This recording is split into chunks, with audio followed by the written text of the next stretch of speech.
Hello everyone, my name is Daniel, I'm just a casual sim racer, and we're back in Assetto Corsa here. We're going to be driving the newly released Bugatti T35 from 1924. This is the latest project from Historic Sim Studios.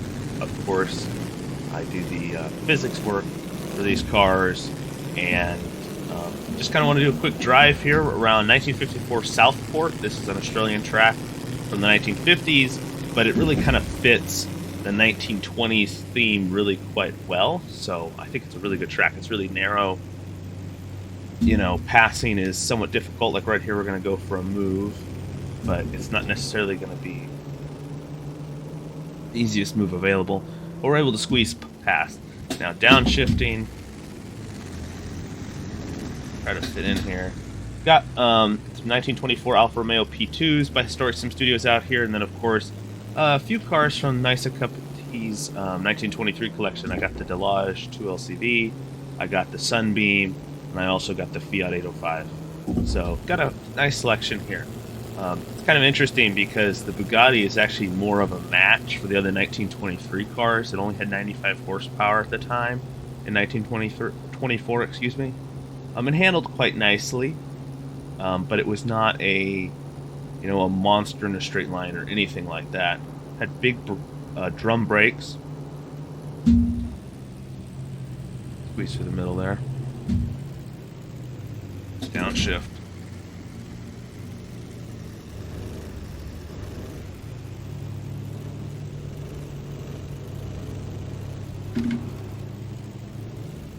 A lot of dust here, making it a bit tricky to see. Gonna rev range up, try to downshift there. But yeah, this track is really well done. It's by Tyrone. I'll link it. It's posted for free on Race Department, so I'll have a link to that. And then also it's of course, developed via his Patreon. Similar method that Historic Sim Studios uses to develop their cars. Using the Patreon's funding to develop tracks and things like that that are eventually released for free. So I'll have a link to all that down below, link to Historic Sim Studios, so you can check out this car as well as the Alfa Romeo P2, which I really love the Alfa Romeo P2. That's just personally, I think it's one of the best cars that Historic Sim Studios has made, that we've made over there. But yeah, this Bugatti, it's well on its way. It's a 0.51, so it's definitely got some work still to do, but across the inside here.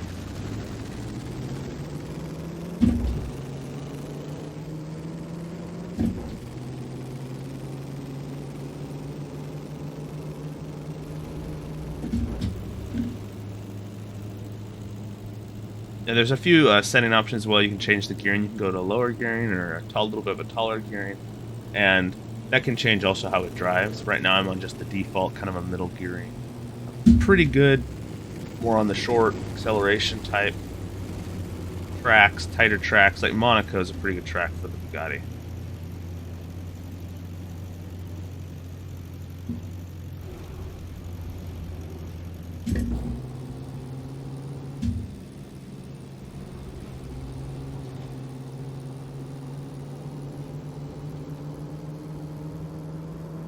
Head down the line here. You can see right here just kind of this big opening, got these big flowing hills. Definitely a very unique kind of part of the track. The track overall is just kind of a very unique track. Got the Alfa Romeo closing up on us. Alfa Romeo just mollywomped. In 1924 it was just the killer car, So.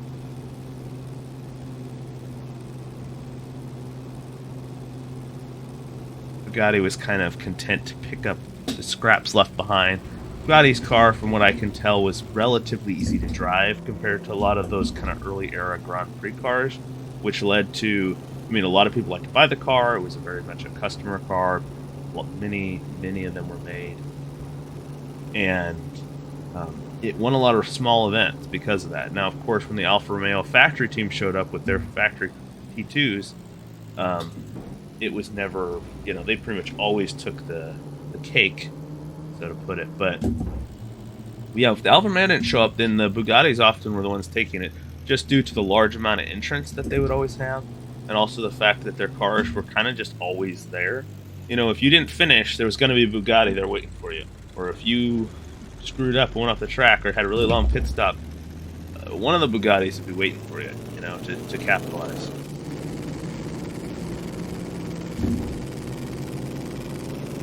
This is tricky, treacherous.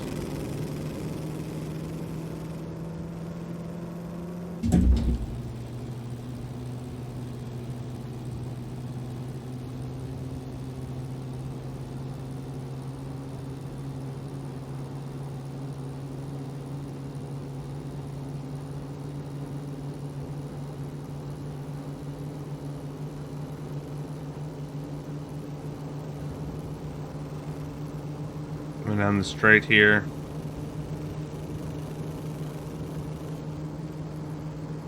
Stay to the left inside here. We'll see if the Alfa Romeo passes. Sure, looks like we're going to hold them off. Alright, we're going to shift down here.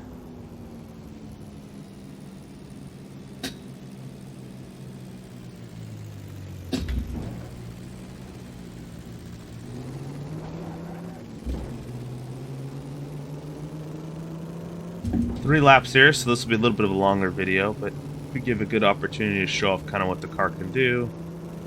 See if we can hold off this Alfa Romeo. I think he's going to get us here in a bit.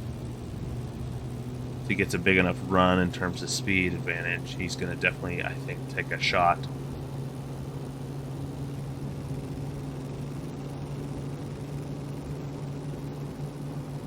Got the Sunbeam behind him. Another Alfa Romeo. Looks like the Alfa Romeo is going to make a move on the Sunbeam.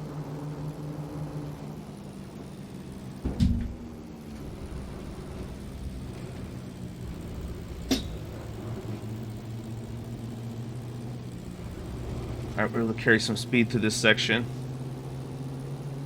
The whole pack of cars up ahead.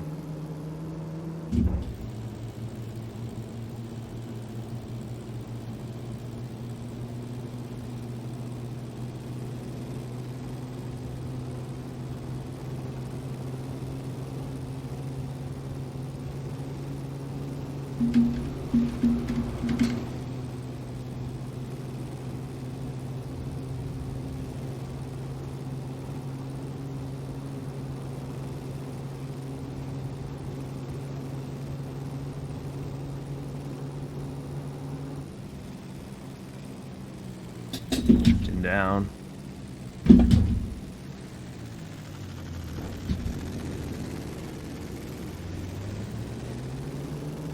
A couple of T35s ahead of us here, so we'll get a good kind of look at them from the back.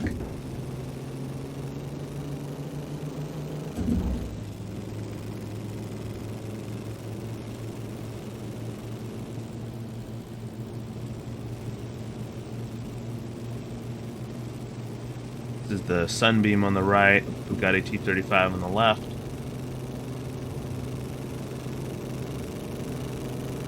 I think it's a Sunbeam, or is that the Fiat?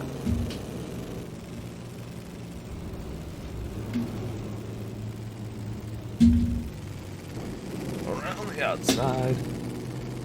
There we go. Get the move done.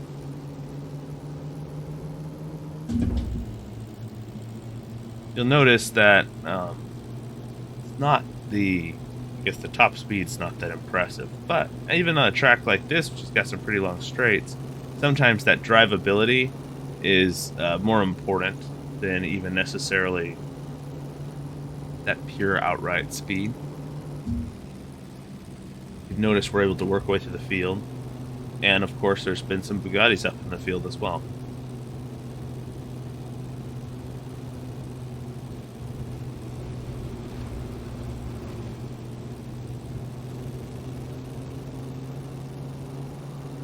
Got a little bit of a train up here we can try to catch again.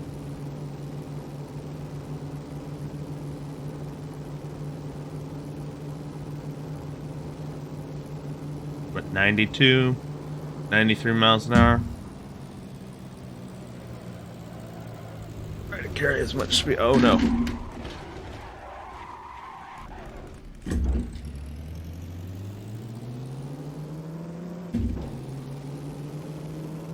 Lost it there.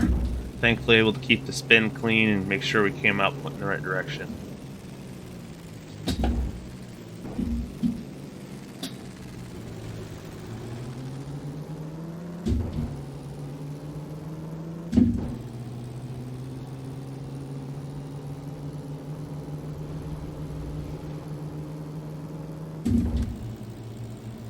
So I'm working on a couple different versions. Like I've mentioned this in the group chat on Discord. Once we get to 200 Patreons or patrons on our Patreon page, then we're going to release the 1925 version of this car, as well as the 1925 version of the Alfa Romeo P2. Just mostly some engine upgrades, as well as some minor other physics changes. And then also, of course, we got some speed here. We got some cars going slower. We're going to go right down the middle. Fiat and a Sunbeam, I think. Here's a Delage. To 99 miles an hour here. I have to start braking.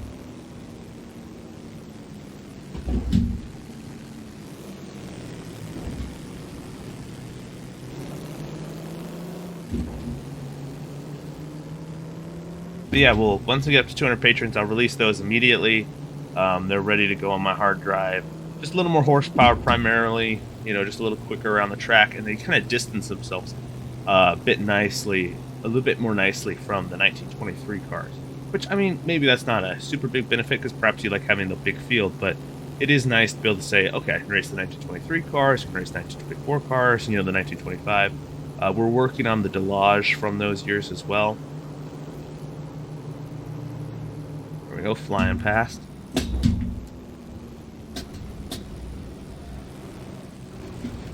Trying to carry as much as I can through here.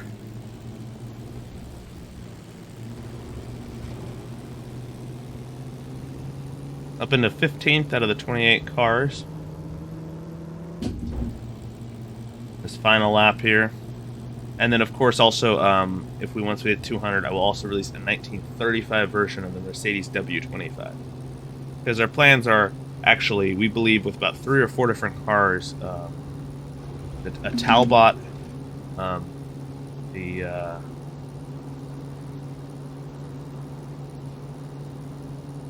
other name's slipping my, the 2LCV, that car.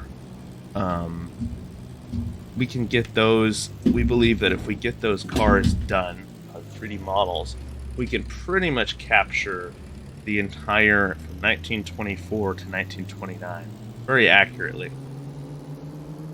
And so we're going to do kind of that set of cars, and then of course we're also for 1930s. You know, we already worked in the 1934 Grand Prix cars pack, and so we're working on 1934, but we're also going to do 1935. And 1935 there is going to be kind of unique because there will be one new car, and that'll be the Auto Union Type B. So there will be an additional car added to that. Of course, I mean, there will also be like the Talbot 700 is going to be added in 1926, I think, or 1927.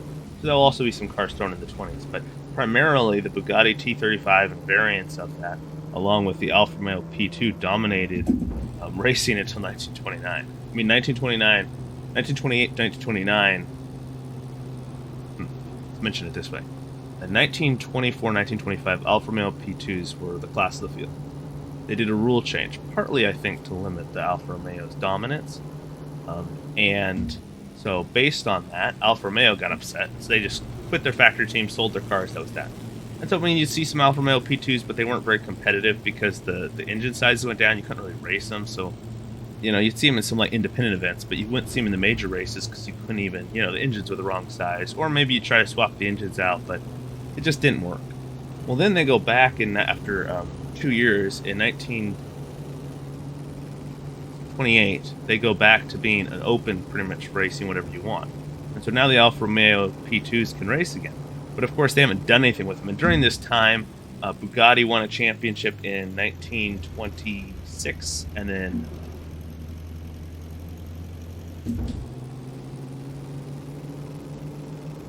Delage, there it is. Delage won the championship in 1927. And so that, and of course, Bugatti's just developing a car.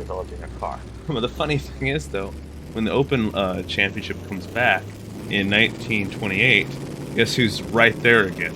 The unmodified, pretty much stock 1928, but really 1925 Alfa Romeo P2s with a little bit of factory support are able to essentially keep up with the Bugattis, and it's a really tough fight. Bugatti does win that fight, but surprisingly, the following year, Bugatti doesn't really improve their car that much. Alfa Romeo, some of the factory sports, some of the privateers, they do some tuning, you know, they have a little bit of boring out, and they actually increase their horsepower by a bit, get around 160, and they win 1929. I mean, this is a 1925 car, essentially. Alfa Romeo claims his last championship with the P2. Kind of interesting, and how Bugatti only was able to get 2 championships during that entire period.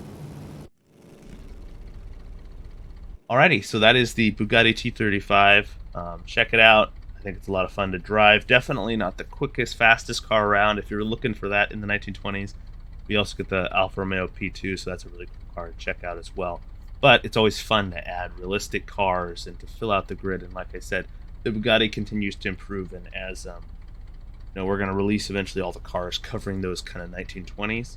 And so you'll get to see how the T35 turns into a viable contender and even a championship winner.